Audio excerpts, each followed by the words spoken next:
ঋণ খেলাপিদের এই সংসদে দাঁড়িয়ে বলতে হচ্ছে, সংসদে যদি আমরা ঋণ খেলাপি বলতে না পারি, তাহলে মাননীয় স্পিকার আমরা আর কোথায় বলবো? এই ধরনের শব্দ বলা হয়েও থাকে, সেটা আসলে এক্সপান্ড হওয়ার মতো কোনো বক্তব্য নয়।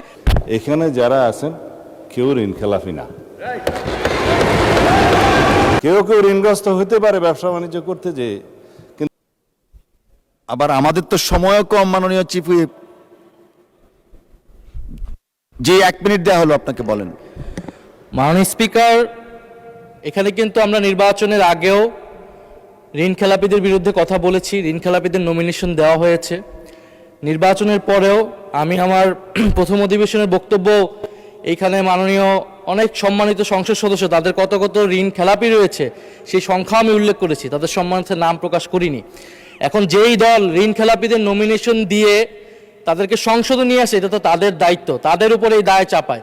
এখন যদি সংসদে এতগুলো ঋণ খেলাপি থাকে, তাহলে এই সংসদকে তো ঋণ খেলাপিদের সংসদ বলবে, বা সরকার দলীয় লোকেরা যারা মেজরিটি 2/3 মেজরিটি করেছে তারা ঋণ খেলাপিদের সংসদে নিয়ে এসেছে, এটা সাধারণ মানুষ এটা স্বাভাবিকভাবেই বলবে। আর আমরা সংসদকে সার্বভৌম বলতেছি, এখন এই সংসদে যদি আমরা ঋণ খেলাপি বলতে না পারি এই সংসদে, তাহলে মাননীয় স্পিকার আমরা আর কোথায় বলবো? ফলে মাননীয় স্পিকার, আপনার কাছে অনুরোধ থাকবে যে যদি এই ধরনের শব্দ বলা হয়েও থাকে, সেটা আসলে এক্সপান্ড হওয়ার মতো কোনো বক্তব্য নয়, বরং যারা ঋণ ধন্যবাদ মাননীয় চিফ হুইপ। মাননীয় স্বরাষ্ট্রমন্ত্রী মহোদয় কিছু বলতে চাচ্ছিলেন? জি জি, মাননীয় স্বরাষ্ট্রমন্ত্রী, আপনি আপনার কথা 2 মিনিটের মধ্যে শেষ করবেন দয়া করে। তার চাইতেও কম লাগবে মাননীয় স্পিকার। দাঁড়াতে চাচ্ছিলাম না।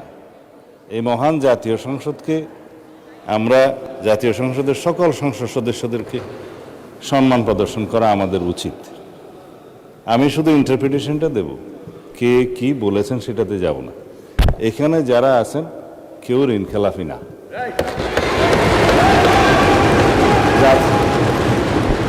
নির্বাচনী আইন, রিপ্রেজেন্টেশন অফ পিপুলস অর্ডার এবং অন্যান্য বিধিমালায় অনুসারে যারা ঋণ খেলাপি আদালত কর্তৃক সাব্যস্ত হবে, ঘোষিত হবে, তারা দে আর ডিসকোয়ালিফাইড, তারা এমপি হিসেবে নমিনেশন দিতে পারবে না, অবৈধ। নির্বাচিত হয়ে এসছে, তার মানে ঋণগ্রস্ত হতে পারে, নট ঋণ খেলাপি। এখন যদি এখানে কেউ ক্লেম করে যে এই সংসদে ঋণগ্রস্ত ঋণ খেলাপিদেরকে নমিনেশন দেওয়া হয়েছে, এটা কোনো লিগ্যাল ইন্টারপ্রিটেশনের ঠিক না। যাদেরকে নমিনেশন দেওয়া হয়েছে তাদের মধ্যে কারো কারো বিরুদ্ধে ব্যাংকের মামলা ছিল, অন্যান্য প্রাইভেট পক্ষের মামলা ছিল, সেগুলো ডিসপোজড অফ হয়ে গেছে in the high court.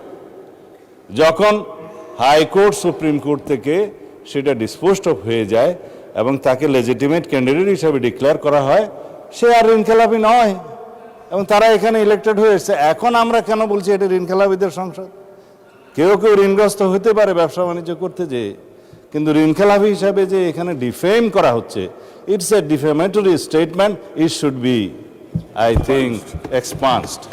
Thank you মাননীয় স্পিকার।